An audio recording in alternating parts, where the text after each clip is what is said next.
નમસ્કાર મિત્રો, હું હરિવર્ધન ચોકસી આપ સૌનું સ્વાગત કરું. મિત્રો, આજના વિડીયોમાં આપનું ખૂબ ખૂબ સ્વાગત. મિત્રો, રોજની જેમ આજે પણ જોઈએ કોણે શું કરવું શું ન કરવું. તારીખ 3/4/2026 શુક્રવાર. તો મિત્રો, આજની જાણકારી લેતા પહેલા આપણે જાણીએ કે આજનું અભિજીત મુહૂર્ત કયા સમયે છે. બપોરે 12:18 શરૂ થશે ને બપોરે 1:08 સુધી અભિજીત મુહૂર્ત ચાલશે.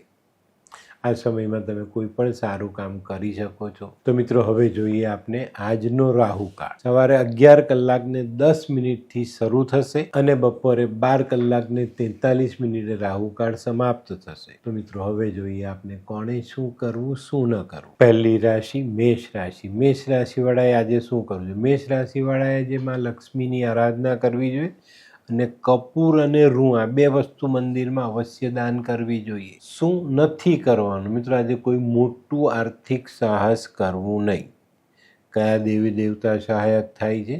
તો આજે લક્ષ્મીનારાયણ ભગવાનની સહાય આપણને મળતી દેખાય. શરીરમાં કયું અંગ આપણને તકલીફ આવે? તો લોહીના બગાડથી આપણી ચામડી ખરાબ થઈ શકે છે. વૃષભ રાશિવાળાએ આજે શું કરવું જોઈએ? વૃષભ રાશિવાળાએ આજે કોઈ પ્રોપર્ટી લેવાનું તમારું મન હોય તો એની પર વિચાર કરવો જોઈએ, એની પર આયોજન કરવું જોઈએ. શું નથી કરવાનું? મિત્રો, આજે ઘરમાં કોઈ પણ પ્રકારનો કંકાસ નહીં કરવો. તો મિત્રો, આજે કયા દેવી દેવતા સહાયક છે?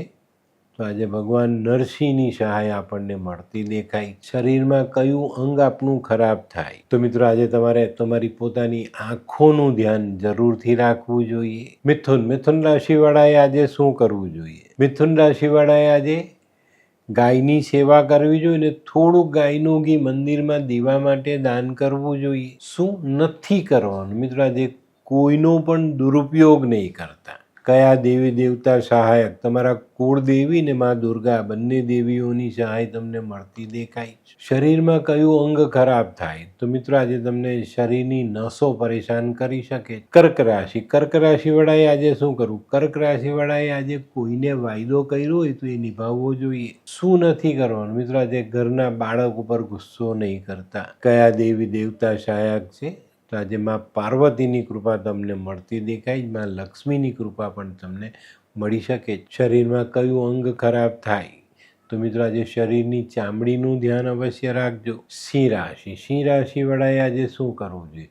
સિંહ રાશિવાળાએ આજે ખડી સાકર દૂધમાં ભેળવી અને આ દૂધ નાના બાળકોને પીવડાવવું જોઈએ. શું નથી કરવાનું? મિત્રો, આજે આપણી પોતાની જવાબદારીથી ભાગવાનું નથી. હવે જોઈએ આપણે કયા દેવી દેવતા સહાયક. તો આજે ભગવાન સત્યનારાયણની આરાધના કરો, એમની કૃપા જરૂર પ્રાપ્ત થાય. શરીરમાં કયું અંગ ખરાબ થઈ શકે? તો આજે માથાનો દુખાવો તમને પરેશાન કરી શકે. કન્યા રાશિવાળાએ આજે શું કરવું જોઈએ? કન્યા રાશિવાળાએ આજે પોતાના અંગત સંબંધોને નિભાવવા જોઈએ ને અંગત સંબંધોમાં જતું કરવાની ભાવના રાખવી જોઈએ. શું નથી કરવાનું? મિત્રો, આજે કામકાજ વગર બહાર ખોટી રીતે તડકામાં રખડવું નહીં.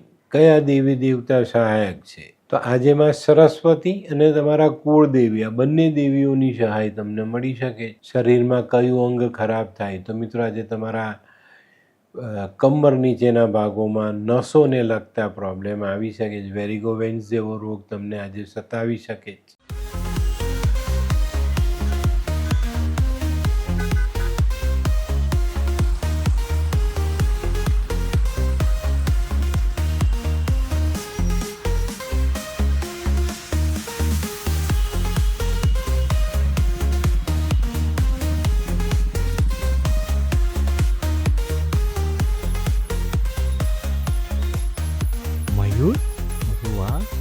હે હાય મયુર. હાય, કેમ છે? બસ એકદમ મજામાં. પણ તું મતલબ તારી તબિયત તો એકદમ ડાઉન હતી ને?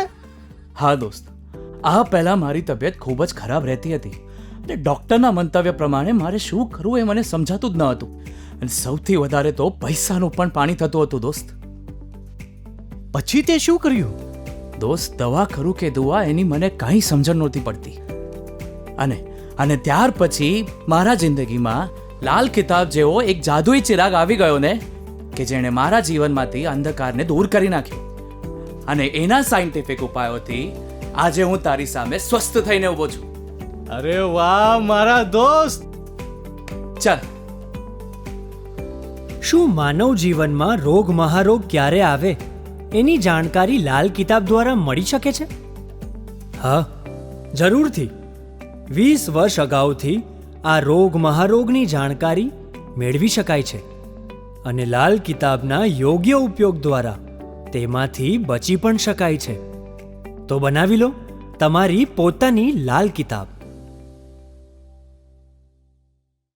તુલા રાશિવાળાએ આજે શું કરવું? તુલા રાશિવાળાએ આજે શત્રુથી સાવધાન રહેવું જરૂરી છે. શું નથી કરવાનું? મિત્રો, આજે ઘરમાં જે આપણી સાથે રહેનારી સ્ત્રીઓ છે તેની સાથે ખોટી બાબતમાં જીભાજોડી નહીં કરતા.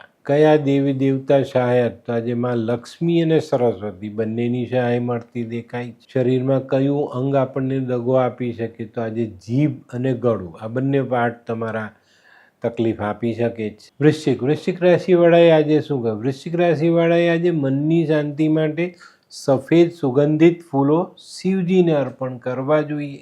વૃશ્ચિક રાશિવાળાએ શું ન કરવું? મિત્રો, આજે વડીલો સાથે ખોટો વાદ વિવાદ નહીં કરવો. હવે જોઈએ આપને કયા દેવી દેવતા સહાયક છે.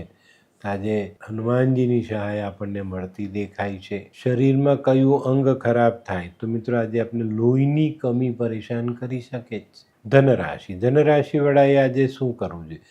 ધનરાશિવાળાએ આજે 4 થી 5 લવિંગ ગજવામાં રાખીને પછી ઘરની બહાર નીકળવું જોઈએ. શું નથી કરવાનું? મિત્રો, આજે લોખંડની વસ્તુ ખરીદવી નહીં. કયા દેવી દેવતા સહાયક છે? તો આજે ભગવાન વિષ્ણુ આપણને સહાય કરી જાય. શરીરમાં કયું અંગ ખરાબ થાય? તો આજે તમારા કરોડરજ્જુના મણકા તમને પરેશાન કરી શકે. મકર રાશિવાળાએ આજે શું કરવું જોઈએ?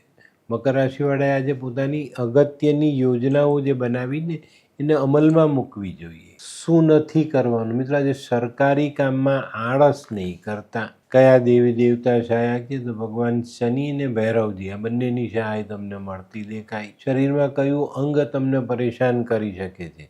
તો આજે કરોડરજ્જુ તમને પરેશાન કરી શકે છે. કુંભ રાશિવાળાએ આજે શું કરવું? કુંભ રાશિવાળાએ આજે પોતાની વાણીનો ઉપયોગ ઓછો કરવો, પોતાના કામને બોલવા દેવું, તો ચોક્કસ સારી સફળતા મળે. શું નથી કરવાનું? મિત્રો, આજે કોઈની પણ સાથે દુશ્મનાવટ થાય એવું કામ નહીં કરતા. આપણે કયા દેવી દેવતાની સહાય મળે? તો આજે કુળ દેવતા અને કુળદેવી, આ બંનેની સહાય તમને મળી શકે છે. શરીરમાં કયું અંગ આપનું ખરાબ થાય?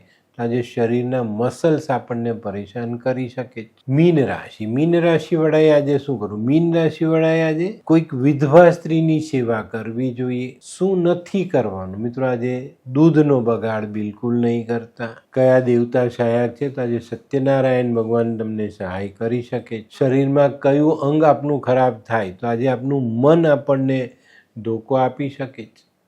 તો મિત્રો, આ તો તમારા માટે આજના દિવસે કોણે શું કરવું શું ન કરવું તેનું જ્ઞાન. તો આજનો વિડીયો ગમ્યો તો લાઈક કરો, શેર કરો. યુટ્યુબ જોનારા શેર કરે ને સબસ્ક્રાઈબ કરે. હું હરિવર્ધન ચોકસી આપ સૌની રજા લઉં. ફરી મળીએ નવા વિડીયોમાં નવી જાણકારી સાથે. તો ચાલો બદલીએ જિંદગી. નમસ્તે.